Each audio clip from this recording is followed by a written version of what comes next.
बच्चों, चलिए आज हम सभी क्लास 9th विषय हिंदी जो दूसरा चैप्टर है लिहाजा की ओर, ये राहुल सांकृत्यायन जी द्वारा लिखा हुआ यात्रा वृतांत है।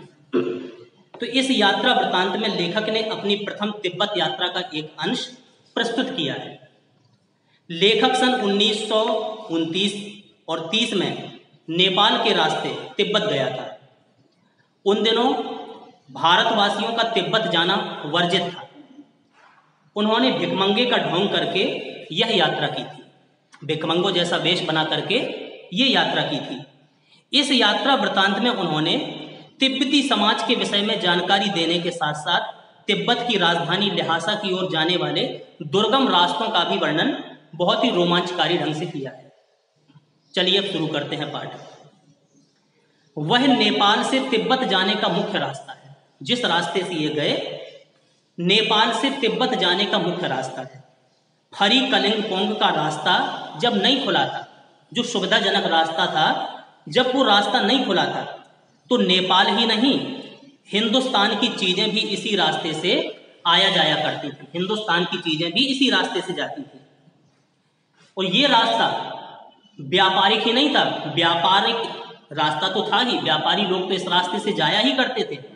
उसके साथ साथ सैनिक रास्ता भी था, सैनिक भी इसी रास्ते से जाया करते थे। इसलिए जगह जगह फौजी चौकियां और किले बने हुए थे, जिसमें कभी चीनी पलटन रहा करती थी। आजकल बहुत से फौजी मकान गिर चुके हैं। आज के समय में काफी फौजी मकान वहां के गिर चुके हैं। दुर्ग के किसी भाग में जो टूटे फूटे किले हैं वहां पर, उन दुर्ग के किसी भाग में जहां किसानों ने अपने बसेरा आज के समय में बना लिया, वहां घर कुछ आबाद दिखाई पड़ते हैं। जहां किसान लोग रह रहे हैं वहां कुछ आसपास उन्होंने घर भी बना लिए, तो घर आबाद दिखाई देते हैं। ऐसा ही परित्यक्त एक चीनी किला था। एक चीनी किला था। जब ये रास्ता से जा रहे थे राहुल सांकृत्यायन जी और इनके एक मित्र जो थे सुमति, तो एक चीनी किला मिला जाते समय इनको। हम वहां चाय पीने के लिए ठहरे। जब ल्हासा की तिब्बत की यात्रा ये लोग कर रहे तो एक चीनी किले के पास ये दोनों लोग रुक गए। वहां पर उन्होंने चाय पी। तिब्बत में यात्रियों के लिए बहुत सी तकलीफें थी और कुछ आराम की बातें भी, कुछ परेशानियां, दिक्कतें, कुछ आराम की बातें। एक चीज इन्हें अच्छी लगी वहां की, कि वहां जाति पाति का, छुआछूत का कोई सवाल नहीं था और ना ही औरतें पर्दा करती थी। पर्दा भी औरतें नहीं किया करती थी। बहुत निम्न श्रेणी के भिकमंगों को लोग चोरी के डर से घर के भीतर नहीं आने देते थे। नहीं तो आप बिल्कुल घर के भीतर चले जा सकते हैं, बस थोड़ी भिकमंगों का, चोर उचक्कों का डर था कि ये लोग आकर के हमारा सामान न ले जाए। वैसे हर प्रकार की अच्छाइयां वहां पर थी। औरतें पर्दा नहीं करती थी, ठीक है ना। और आप कितने भी अपरिचित हो किसी के घर में जा सकते थे। छुआछूत नहीं थी, कोई छुआछूत का भेदभाव नहीं था कि ये ऊंची जाति का है, ये नीची जाति का है, ठीक है। किसी के घर में भी आप जा सकते हैं, चाहे आप बिल्कुल अपरिचित हो, किसी के घर में आप बिल्कुल अपरिचित हो, अनजान हो, अगर आप अपनी झोली में से निकाल करके किसी घर की सास को या बहू को अपनी झोली में से चाय अगर दे दे कि मेरे लिए थोड़ा सा चाय बना दीजिए, तो वह आपके लिए पका देगी, बना देगी। मक्खन और सोडा, नमक भी दे देगी। वह चाय चौंगी में कूट करके उसको दूध वाली चाय के रंग की बना करके मिट्टी के टोंटीदार बर्तन में, अपना स्वयं का मिट्टी का टोंटीदार बर्तन में रख करके आपको दे देगी। यदि बैठक की जगह, अच्छा अगर बैठक में आप बैठे हैं और चूल्हे की जगह, जहां पर चूल्हा बन रहा है, चाय बन रही है, बैठक से दूर है और आपको ऐसा लगता है कि जितनी हमने चाय दी, दूध दिया, कुछ दिया, हो सकता है ये निकाल लें, ढंग से ना बनाए, तो अगर आपको डर है कि सारा मक्खन आपकी चाय में नहीं पड़ेगा, तो आप खुद जा करके चौंगी में चाय मत करके ला सकते हैं। और चाय का रंग तैयार हो जाने पर फिर नमक मक्खन डालने की जरूरत होती है, ठीक है ना। तो परित्यक्त चीनी किले से उस चीनी किले के पास हम लोग रुके, चाय पी, और चाय पीने के बाद जब हम चलने लगे तो एक आदमी राहदारी मांगने आया। हमने वह दोनों चिटें उसे दे दी, ठीक है। अपने नाम की चिट दे दी, सुमति के नाम की चिट दे दी। शायद उसी दिन हम थोंगला के पहले के आखिरी गांव में पहुंच गए। थोंगला तक हमें यात्रा करनी थी उस दिन, तो थोंगला के पहले एक गांव पड़ा, उस गांव तक हम पहुंच गए, ठीक है ना, पहले दिन। तो यहां भी उस गांव में जब हम पहुंचे तो जो हमारा साथी, हमारा मित्र सुमति हमारे साथ में चल रहा था, उसके काफी जान पहचान के आदमी उस गांव में मिल गए थे। अच्छा, उसके जान पहचान के लोग क्यों थे? क्योंकि वो कई बार उस रास्ते से यात्रा करता रहा था, कई बार उस राह में गया हुआ था, ठीक है ना। तो कई जान पहचान के आदमी थे और भिखमंगे भी थे वहां पर, लोग भिखमंगे भी काफी घूम रहे थे। फिर भी ठहरने के लिए हमें अच्छी जगह मिल गई। उसके जान पहचान के लोग थे सुमति के, इसलिए उस गांव में हमें रुकने के लिए अच्छी जगह मिल गई। तो ये पहले वर्णन किया उन्होंने कि जब हम पहली बार यहां से गए तो हमें कितनी सुविधाएं, कि किसी के घर में जाकर के हम चाय पी सकते हैं, है कि नहीं, किसी के घर में रुक सकते हैं, ठीक है ना, कोई छुआछूत नहीं है, कोई भेदभाव नहीं है। 5 साल के बाद हम फिर दोबारा जब उसी रास्ते से लौटे, 5 साल के बाद दोबारा जब उसी रास्ते से लौटे, तो हम भिखमंगे नहीं थे, भिखमंगों जैसा हमारा वेश नहीं था। यहां से तो गए थे जब हम भिखमंगों जैसी स्थिति बना करके कि कोई चोर उचक्का हमको लूट ना ले, लेकिन जब वहां से लौटे तो एक भद्र यात्री के वेश में, अच्छी पोशाक थी, भद्र व्यक्ति हम लग रहे थे, और घोड़ों पर सवार होकर के हम लौटे थे, घोड़ों पर बैठ करके हम लौटे थे। किंतु उस वक्त जब हम लौटे तो किसी ने हमें रहने के लिए जगह नहीं दी। पहले तो रहने के लिए जगह मिल गई, लेकिन लौटते वक्त किसी ने भी हमको नई जगह दी, और हम गांव के एक सबसे गरीब झोपड़े में, बिल्कुल टूटा फूटा जीर्ण शीर्ण एक झोपड़ा था, उसमें जाकर के ठहरे थे। बहुत कुछ लोगों की उस वक्त की मनोवृत्ति पर निर्भर है, खासकर शाम के वक्त, जब शाम का वक्त होता है। अच्छा, लोग बागों की विचारधारा बदल गई थी। अब पहले लोग ठीक थे, लेकिन स्थिति बदल गई, परिवर्तन हो गया समाज में, तो लोग बागों की विचारधारा भी बदल गई थी।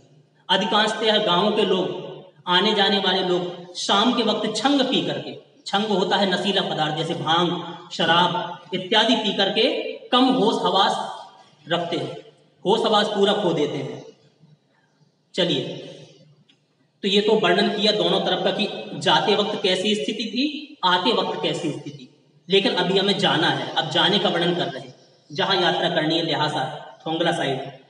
अब हमें सबसे विकट डांडा थोंगला पार करना था। डांडा थोंगला एक स्थान था बहुत विकट भयंकर, उसको पार करना था हमें। डांडे तिब्बत में सबसे खतरे की जगह मानी जाती है, तिब्बत की साइड ये डांडा सबसे खतरनाक जगह मानी जाती है।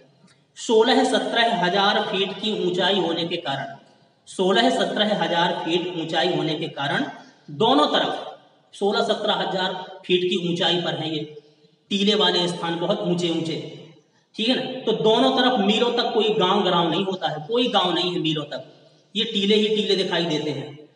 और वहां आसपास नदियां भी हैं, तो नदियों के मोड़ और पहाड़ों के कोनों के कारण, पहाड़ है वहां पर काफी, तो इनके कोनों के कारण बहुत दूर तक आदमी को देखा नहीं जा सकता, आदमी दिखाई ही नहीं देता, नजर ही नहीं आते, नदियों के कारण, पहाड़ों के कारण, ऊंचे ऊंचे इन डांडा के कारण।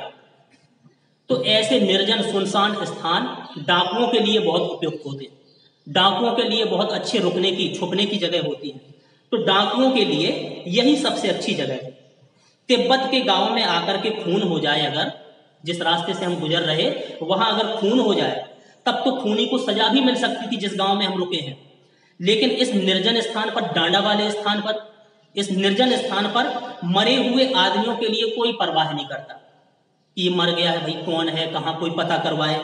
सरकार खुफिया विभाग, सरकार है, खुफिया विभाग है, और पुलिस पर उतना खर्च नहीं करती है। सरकार खुफिया विभाग कर पुलिस पर उतना खर्च नहीं करती, और गवाह भी तो ऐसे स्थानों पर कोई नहीं मिलता, कोई गवाही देने, किसी ने देखा ही नहीं तो क्या गवाही देगा, किसने मारा है, क्या हुआ है। क्या करते हैं डकैत लोग, डकैत पहले आदमी को मार डालते हैं, उसके बाद देखते हैं कि उसके पास कुछ पैसा वैसा है कि नहीं, ये देखते हैं, ठीक है ना। तो अधिकांशतः पहले के समय इस रास्ते से जो लोग जाया करते थे वो पिस्तौल बंदूक लेकर के चलते थे, क्योंकि डाकुओं का, चोरों का भय बना रहता था कि कोई हमें लूट ना ले।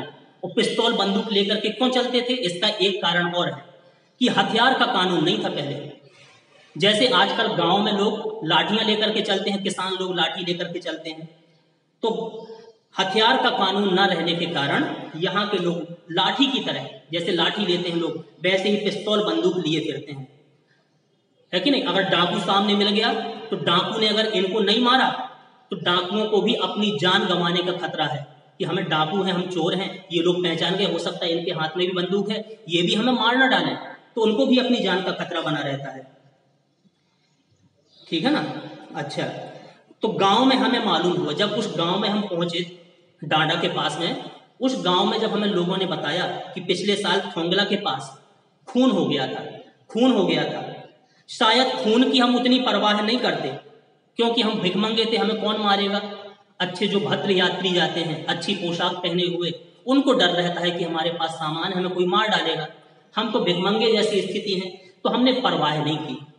और जहां कहीं ऐसी वैसी सूरतें दिखाई दी, ये डरावने लोग हैं, ऐसा नहीं कि चोर हो डाकू हो, कोई डरावनी सूरत जैसी दिखाई दी, तो हम क्या करते थे, टोपी लगाए थे सिर में, तो टोपी उतार करके जीभ निकाल करके कुची कुची उस भाषा में, तिब्बती भाषा में, यानी कि दया दया एक एक पैसा लोगों से मांगने लग, तो लोग देखते अरे ये तो भिखारी लोग हैं, इनके पास क्या रखा, ठीक है, भीख मांगने लगते थे। इस प्रकार हमने अपनी जान बचाई वहां। लेकिन पहाड़ की ऊंची चढ़ाई थी, जिस डांडे के रास्ते पर हमें जाना था वो पहाड़ की काफी ऊंचाई थी। हमारी पीठ पर सामान लाद करके अब हम कैसे चलते, पीठ पर कैसे सामान लाद करके चले। और अगला पड़ाव, अगला रुकाव, ठीक है, 16-17 मील से कम नहीं था जहां पर हमें रुकाव लेना था। 16-17 मील से हमारा रुकाव नहीं था, वहां पर हमें पड़ाव लेना था, वहां पर रुकना था। तो जो हमारा मित्र हमारे साथ में चल रहा था, जिसका नाम सुमति था, मैंने सुमति से कहा कि यहां से लंगकोर तक के लिए भैया अब तो हम थक गए हैं, चलिए हम 2 घोड़े कर लेते हैं। जैसे वैष्णो देवी के लिए आजकल लोग जाते हैं, चढ़ाई वाला स्थान है तो घोड़े कर लेते हैं, वैसे इन लोगों ने भी 2 घोड़े कर लिए, घोड़े कर लिए। तो उन्होंने बताया कि हम घोड़े कर लेते हैं, एक एक घोड़े पर दोनों लोग बैठ जाएंगे, अपना सामान उस पर लाद लेंगे और चढ़ाई चढ़ते चलेंगे। दूसरे दिन हमने घोड़े कर लिए, घोड़े कर लिए और घोड़ों पर सवार होकर के अब हम चढ़ाई वाले ऊपर के स्थान पर हम चढ़ने लगे। डांडे से पहले, डांडा स्थान तक हमें पहुंचना था, उससे पहले एक हमें चाय का एक स्थान मिल गया। तो अपनी थकान मिटाने के लिए पहले हम दोनों मित्रों ने चाय पी, एक जगह चाय पी, और दोपहर के वक्त डांडे के ऊपर जा पहुंचे। दोपहर हो गई और हम डांडे के ऊपर सबसे ऊपर वाले स्थान पर हम पहुंच गए। और उस स्थान पर जाकर के हमें पता चला कि हम समुद्र तल से 17-18 हजार फीट ऊंचाई पर खड़े हैं। समुद्र तल से 17-18 फीट, 1000 फीट, 17-18 हजार फीट ऊंचाई पर खड़े हुए हैं। हमारे दक्षिण तरफ, पूरब से पश्चिम की ओर हिमालय के हजारों श्वेत शिखर चल रहे हैं, हिमालय के श्वेत शिखर चल रहे हैं, चारों तरफ सफेदी दिखाई रही है हिमालय की। भीटे की ओर दिखने वाले पहाड़, दूसरी साइड में जब देखा तो वहां पहाड़ बिल्कुल नंगे दिखाई दे रहे थे, कोई ज्यादा हरियाली नहीं, कोई पेड़ पौधे नहीं, ना वहां पर बर्फ की सफेदी भी थी, बिल्कुल निर्जन पहाड़ दिखाई दे रहे थे, कोई हरियाली नहीं थी। फिर हमने उत्तर दिशा की ओर नजर दौड़ाई। उत्तर दिशा की ओर जब दौड़ाई नजर, तो बहुत कम बर्फ वाली चोटियां दिखाई पड़ी, बहुत कम बर्फ वाली चोटियां। सर्वोच्च स्थान पर, अच्छा उस डांडे के सबसे ऊंचे वाले स्थान पर डांडे के देवता का स्थान था। पता चला, लोगों ने बताया कि वहां डांडे के देवता का निवास है। तो हम, और ऐसा मान्यता थी कि वहां पर जाकर के पहले उनकी पूजा की जाती है, तब आपकी यात्रा सफल होगी। तो डांडे के देवता का स्थान था। तो जब हमने वहां जाकर के देखा तो देखा कि वो जो स्थान था वो पत्थरों का ढेर, छोटे बड़े कई प्रकार के पत्थर वहां पर थे, जानवरों के सींग, रंग बिरंगे कपड़े की झंडियों से उस स्थान को सजाया गया था। अब हमें बराबर उतराई पर चलना था, चलो चढ़ाई चल ली हमने, डांडा तक पहुंच गए, देवता का पूजन भी कर लिया, अब उतराई चलना है, उतरना है। तो जानते हैं चढ़ाई में थोड़ी दिक्कत पड़ती है, उतराई में उतनी दिक्कत नहीं होती है। चढ़ाई तो कुछ दूर मुश्किल थी, थोड़ी देर दिक्कत पड़ी थोड़ी, लेकिन उतराई में बिल्कुल परेशानी नहीं थी। शायद 2-1 और साथी, शायद 2-1 और सवार साथी हमारे साथ चल रहे थे। अच्छा, हम भी यात्रा कर रहे थे, 1-2 और साथी हमारे साथ में थे, वो भी यात्रा कर रहे थे। तो हम लोग तो घोड़े में बैठे थे, हमारा मित्र घोड़े में था, हम भी घोड़े में थे। अब मेरा घोड़ा, जिस घोड़े पर हम बैठे थे, वो घोड़ा थोड़ा धीमे चलने लगा। तो मैंने समझा कि चढ़ाई की थकान के कारण, चढ़ाई की थकावट के कारण शायद वो ऐसा कर रहा है, इतनी काफी चढ़ाई चढ़ी उसने, इसलिए थक गया है। इसलिए धीमे चल रहा है। तो मैंने उसे मारना नहीं चाहा कि वैसे ही घोड़ा थका हुआ है, इसको हम क्यों मारे, नहीं मारा। धीरे धीरे अब इतनी धीमी गति से वो चलने लगा कि काफी पीछे हो गया, हमारे साथियों से काफी पिछड़ गया हमारा घोड़ा। और मैं डॉन क्विक्सो की तरह अपने घोड़े पर झूमता हुआ चला जा रहा था। धीमी गति से घोड़ा बढ़ता जा रहा, घोड़े पर हम बैठे हुए मस्त चाल में हम भी चलते जा रहे, बैठे हुए हैं। जान नहीं पड़ता था, ऐसी स्थिति थी कि लगता था कि घोड़ा ये आगे बढ़ रहा है कि पीछे की तरफ चल रहा है। तो मैंने सोचा कि हमारे साथी तो काफी आगे निकल गए, अब हमें भी थोड़ी आगे बढ़ना चाहिए। जब मैं घोड़े को जोर देने लगा तो वो और सुस्त पड़ गया और ढीला चलने लगा। अब थोड़ी जब आगे बढ़े तो देखा कि एक जगह दो रास्ते फूटे हैं, एक रास्ता बाईं तरफ जाता है, दूसरा रास्ता दाईं तरफ जाता है। मैंने बायां रास्ता रख लिया। अब पता नहीं चला कि हमारे मित्र कौन से रास्ते पर गए, लेकिन मैंने अंदाजा लगाया और मैंने बायां रास्ता रख लिया। अब मील 1.5 मील में चल गया बाएं रास्ते, तब वहां एक व्यक्ति दिखाई दिया। उस व्यक्ति से मैंने पूछा कि लंगकोर का रास्ता भैया कौन सा है। तो उस व्यक्ति ने बताया कि भाई साहब आप गलत रास्ते पर आ गए, आपको ये दाहिने हाथ वाला रास्ता जाना चाहिए था, वो है लंगकोर का रास्ता। फिर लौटा मैं, फिर लौट करके उसी रास्ते को पकड़ा और कम से कम 4-5 बजे शाम के हो गए, है कि नहीं। शाम के 4-5 बजे के करीब मैं गांव से मील भर पर था, गांव के मील भर पहले पहुंच गया। तो जब मैंने गांव के पास पहुंचा तो देखा सुमति जो हमारा मित्र था, है कि नहीं, हमारा इंतजार करता मिला कि इंतजार कर रहा है। और ये मंगोल जाति का था सुमति, मंगोल। वो जानते हैं कि जो मंगोल होते हैं उनका चेहरा थोड़ी लाल सा होता है, लालिमा लिए हुए, और वो गुस्से में और भी लाल लगता है। तो उस समय हमारा मित्र सुमति गुस्सा था हमसे कि बताओ तो हमें 4 घंटे हो गए, तुम कहाँ रहे, कितनी देर लगाई। तो वैसे ही मंगोल था तो उसका चेहरा लाल, गुस्से के कारण और चेहरा लाल हो गया, पूरे गुस्से में था। तो मैंने बताया और उसने क्या कहा सुमति ने कि बताओ तो मैंने 2 टोकरी कंडे फूंक डाले, 3-3 बार चाय बना करके पी ली, गर्म कर ली। तो मैंने बहुत नरमी से जवाब दिया सुमति को कि इसमें मेरा कोई कसूर नहीं है मित्र, देखो ना मुझे कैसा घोड़ा मिला है, तुम्हें कितना अच्छा घोड़ा मिला, मुझे कैसा सुस्त घोड़ा मिला है। मैं तो रात तक पहुंचने की उम्मीद रखता था कि रात हो जाएगी, लेकिन गनीमत है कि हम 4-5 बजे तक आ गए। खैर, सुमति एक ऐसा व्यक्ति था जिसको जितनी जल्दी गुस्सा आ जाती थी उतनी ही जल्दी उसकी गुस्सा शांत भी हो जाती थी, उतनी ही जल्दी वह ठंडा हो जाता था। लंगकोर में वह एक अच्छी जगह पर ठहरे, लंगकोर पहुंच गए, वो एक अच्छी जगह पर वो ठहर गए। जब लंगकोर पहुंचे तो यहाँ पर सुमति जो था उनका साथी, उसके काफी यजमान थे। अब यजमान क्यों थे, क्योंकि एक ये काम किया करता था सुमति, जैसे लोग बाग ताबीज बनाते हैं, गंडे बनाते हैं पहनाने के लिए, है ना, तो ये गंडे बनाने का, ताबीज बनाने का काम करता था, काफी गंडे बनाया करता था ये। तो कई लोगों को उस रास्ते पर इसने गंडे बनाए होंगे, तो काफी उसके यजमान थे। तो पहले चाय सत्तू खाया गया, चाय सत्तू खाया हम लोगों ने, और रात को गर्मा गर्म हमको थुप्पा मिला वहां, ठीक है कि नहीं, चाय पी हमने और गर्मा गर्म थुप्पा खाया, सत्तू भी खाया।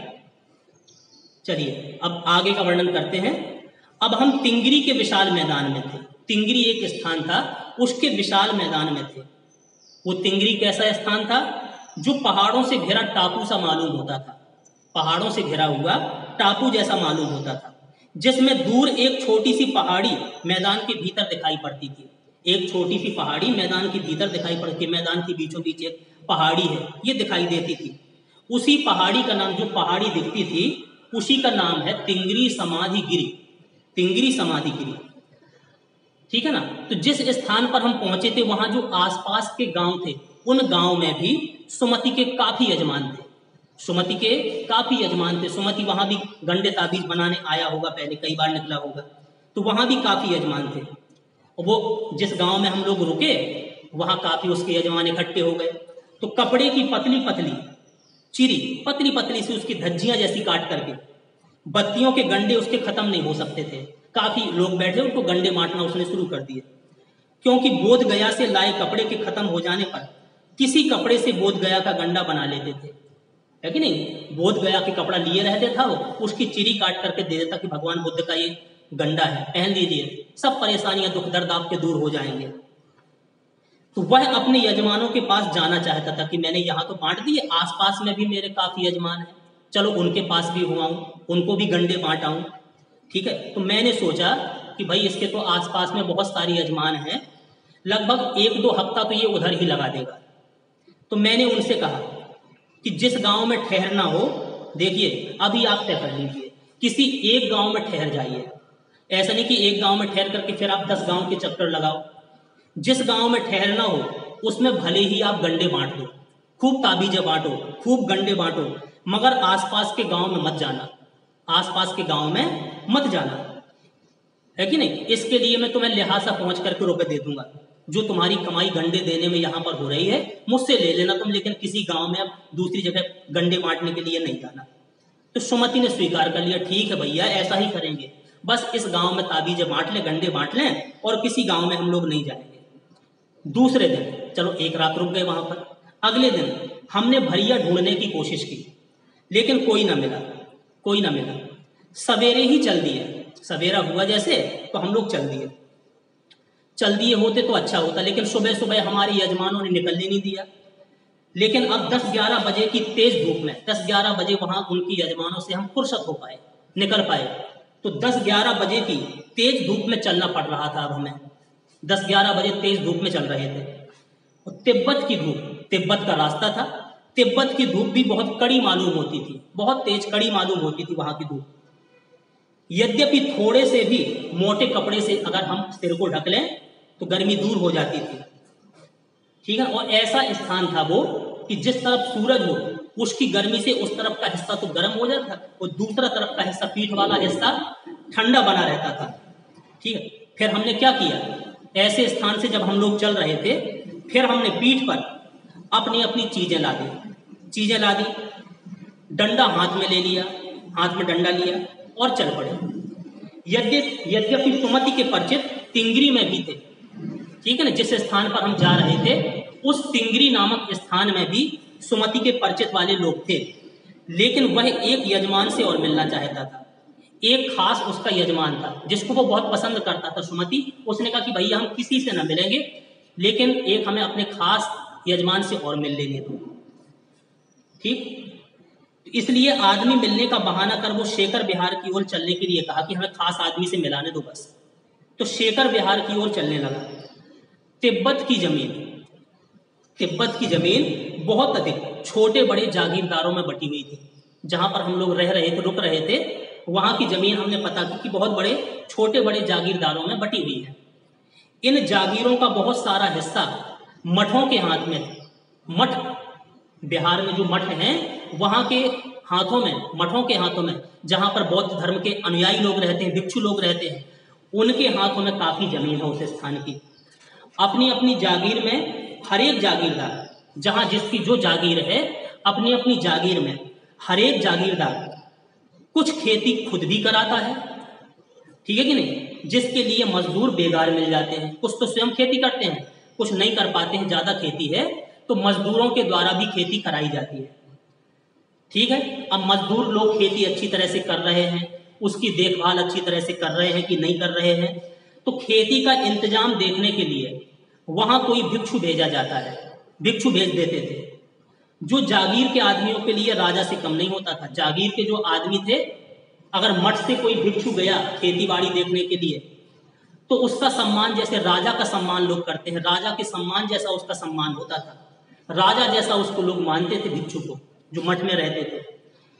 शेखर की खेती के लिए मुखिया भिक्षु, शेखर की खेती के मुखिया जो थे, भिक्षु जो थे, बड़े भद्र पुरुष थे, बहुत अच्छे व्यक्ति थे वो।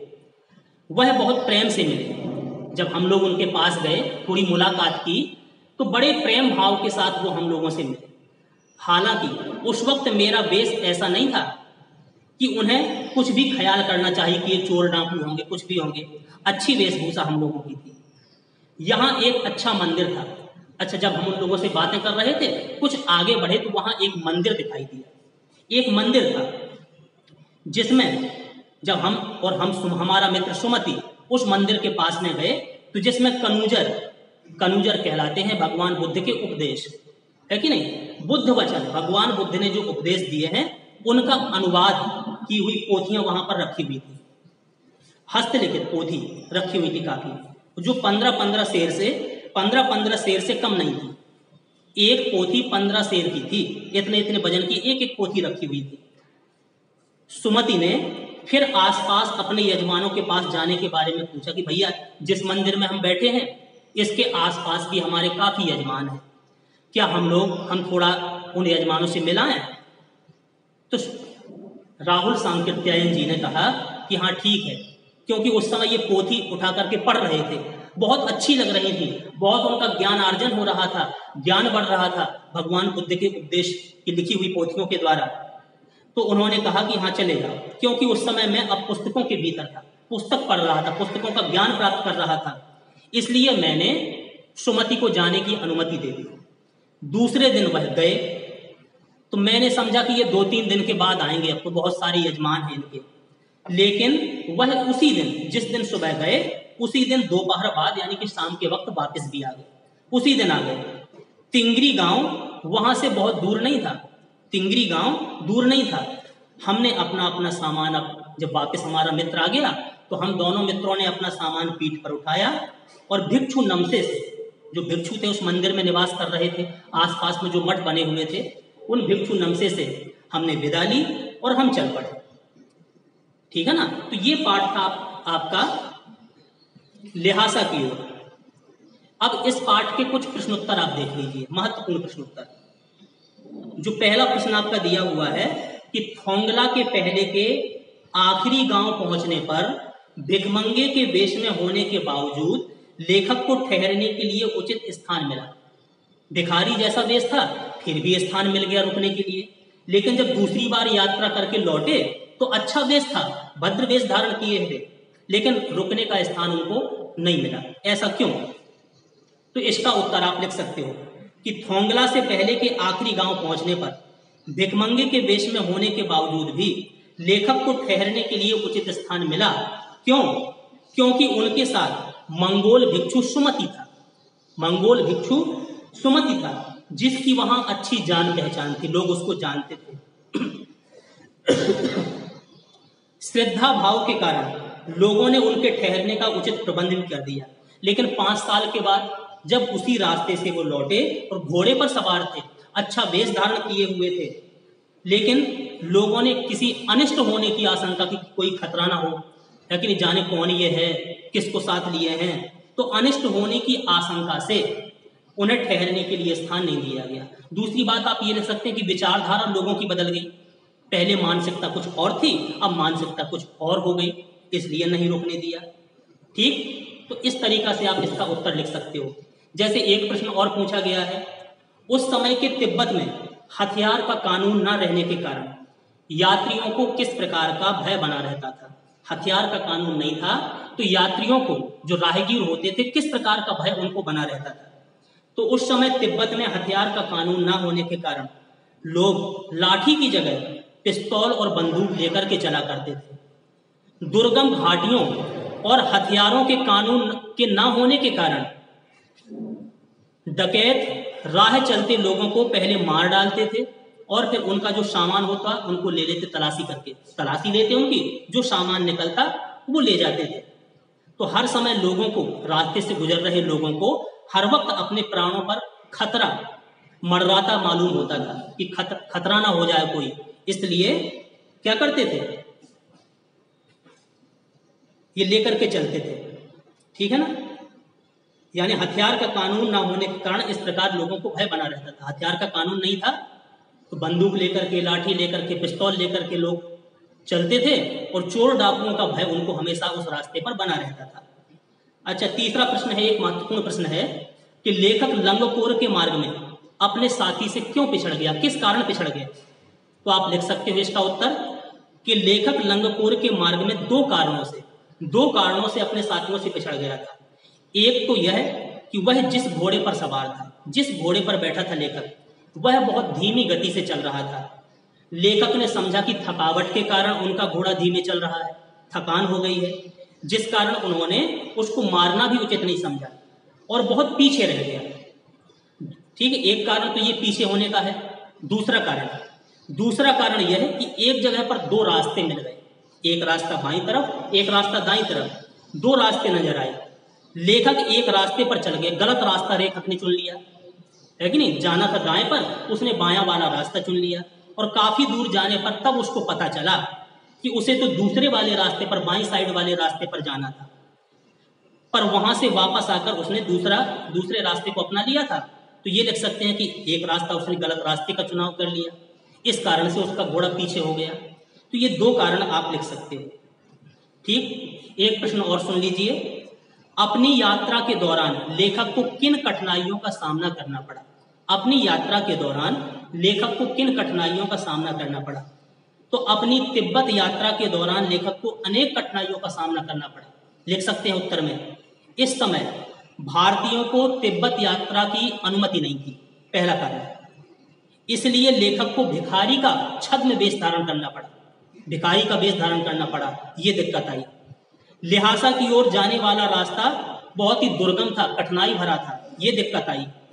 ऊंची और खतरनाक जगहों को पार करना, तिब्बत की कड़ी धूप और बर्फ की ठंड का सामना किया, तिब्बत की कड़ी धूप का सामना किया लेखक ने, ठीक है नहीं, और बर्फ की ठंडक का भी सामना किया, पीठ पर अपना सामान ढोना पड़ा, और भी दो चार कारण आप लिख सकते हैं, ठीक नहीं, जो परेशानियां, दिक्कत, कठिनाइयों को उसको सामना करना। तो ऐसे कुछ क्वेश्चन आपके पेपर में पूछे जा सकते हैं। तो अभी ये पाठ हम यहीं समाप्त करेंगे। आशा है आपको समझ में आ गया होगा। फिर भी कहीं कोई दिक्कत होती है तो बराबर पूछते रहिए। धन्यवाद।